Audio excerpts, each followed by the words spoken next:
सुप्रभात। मैं श्रेष्ठी वर्ग अष्टम की छात्रा आज आप सबके समक्ष गरुड़ पुराण के बारे में कुछ महत्वपूर्ण जानकारियां प्रस्तुत करने जा रही हूँ। गरुड़ पुराण वैष्णव संप्रदाय से संबंधित एक महापुराण है।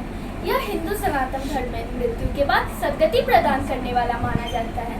इसलिए हिंदू सनातन धर्म में मृत्यु के बाद गरुड़ पुराण के श्रवण का प्रावधान है। इसके अधिष्ठात्र देव भगवान विष्णु है।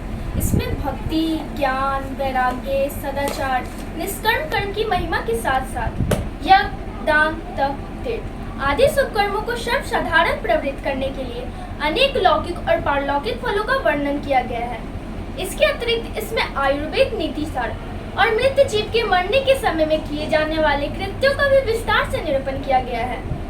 18 पुराणों में से गरुड़ पुराण विशेष महत्वपूर्ण पुराण कहलाता है।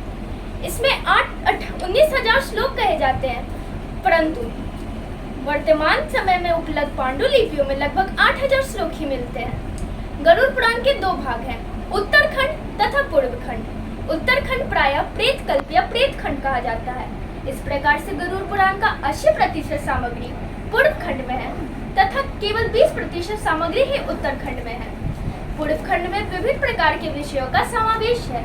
ये जीव और जीव से संबंधित है तथा उत्तरखंड में मृत्यु के पश्चात जीव की गति एवं उनसे जुड़े हुए कर्मकांडों से संबंधित है। अग्नि पुराण के बाद गरुड़ पुराण की रचना हुई।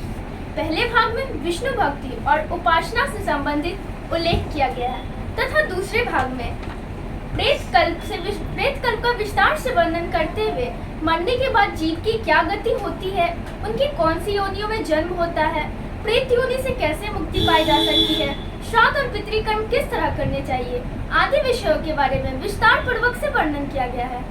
एक बार गरुड़ के द्वारा भगवान विष्णु में मरने के बाद मृत जीव की क्या स्थिति होती है, उनकी यमलोक यात्रा, उनके कर्मों द्वारा प्राप्त किए हुए नर्क, उनकी दुर्गति से संबंधित एवं रहस्य युक्त प्रश्न पूछा गया। तब विष्णु जी ने उनकी जिज्ञासा को शांत करते हुए एक ज्ञान भय उपदेश दिया था, जो इस पुराण के विवेचन में संकलित है।